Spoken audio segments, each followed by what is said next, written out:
are just going to be doing phenomenal damage, especially to workers. I believe that makes them able to, yeah, two-shot workers.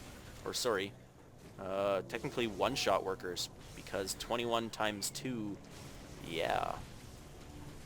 Oh, we've got 2 armor though, so I'm not sure if that'll play into play. And we've got some mind control here down on the Colossus. We've got Ultras coming in, and they're just tearing up these units. Psystorm not going to be a good counter against these Ultralisks. And the Ultras of TLOs just rip this whole army apart. I cannot believe that. Honestly, like, wow, I was saying I don't know how TLO is going to be able to handle this army, but 5 Ultralisks come into play and they just absolutely rip up the Protoss army. We now have the army tab. We've got TLO sitting at a massive advantage. Income-wise, of course, WhiteRA is better off because this one expansion was killed, and now he's working off... Oh, we have more DTs. Sorry I missed that again, guys. We had more DTs coming in, and they are now taking out these Ultras, trying to take out the Ultras. So he's got to watch for that. There's creep everywhere, so he should be able to see things, but of course he can't see the stuff that's hidden. More and more DTs being brought in, and of course using warp prisms is just absolutely massive here for WhiteRA, as TLO has virtually no anti-air. So we've got 4 Dark Templars inside this warp prism, and they are now unloading to come down to this expansion. There is an Overseer here, so I'm not sure how good it's going to be. And we've got an Observer up here. He sees the army of TLO's base running away, so this hatchery is going to go down. That is going to be trouble for TLO. But look at all these Ultralisks. Back to the production tab for you guys. We have the Kaidaran Amulet being brought in, and now Void Rays. And mind controlling the Warp Prism. So, yeah. WhiteRA did just effectively lose that Void Ray, or sorry, Warp Prism, as he's just going to keep that. Oh, no, he's not. Thought he was going to keep it Neuroparasited, but he's actually going to take it out with his Queen.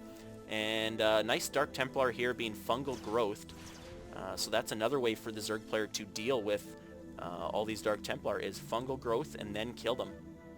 Hatchery coming down again, but this Dark Templar is... Oh, almost takes it out, but TLO quickly cancels it.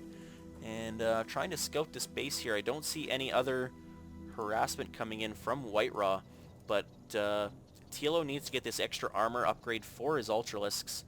But with WhiteRA switching to Void Rays, this could be trouble. Archons as well coming in. Archons are very good counters to Ultralisks. They are not armored units, and they do plus damage to biological.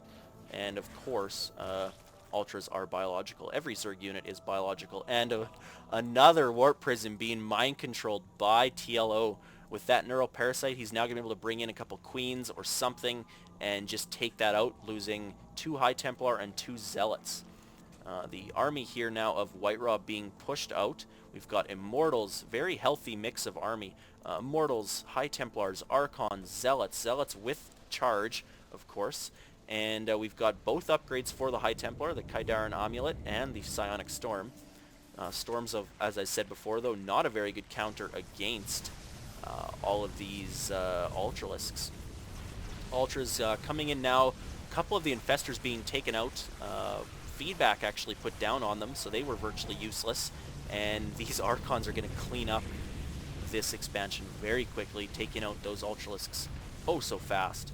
And now I just don't know what he's going to be doing. We've got ground level 3 upgrades being coming in, and he needs to mind control these Void Rays. He absolutely needs to. 3 come in, he's going to be able to take out that 1, and the 3 are going to take out this extra one as well. So 1 going down, 2 going down right away. Oh no, he just mind controls it as well. So he's got all 4 of those Void Rays, and WhiteRA's army is now whittled down so low. He's only got 4 Archons left, 3 Immortals, and a bunch of speed lots. He does have 1 High Templar forming up the rear, as well as an Immortal reinforcing. But I missed this again. Another Warp Prism drop here on the main. I'm sorry, guys. And Dark Templars and Zealots able to come and clean up. Thankfully for TLO, his Hive was in his natural, so he is able to keep that up and keep the Ultralisks in production if he can rebuild the other structures, of course. He's going to need a new spawning pool. He's going to need another Overseer over here, as he's got nothing to deal with. Oh, and now he does. Overseer coming into play. Ultra with the speed upgrade, of course, now incorporated into the unit. Coming in and quickly cleaning up those units. So WhiteRA pushing in once again as he feels that he has TLO on the back foot. I have to agree. I think the army No, yeah, the army size was just too much. TLO does GG, so WhiteRA and TLO are now, well, WhiteRA's down 2-1 in this matchup now, and game 4 will be coming up right away.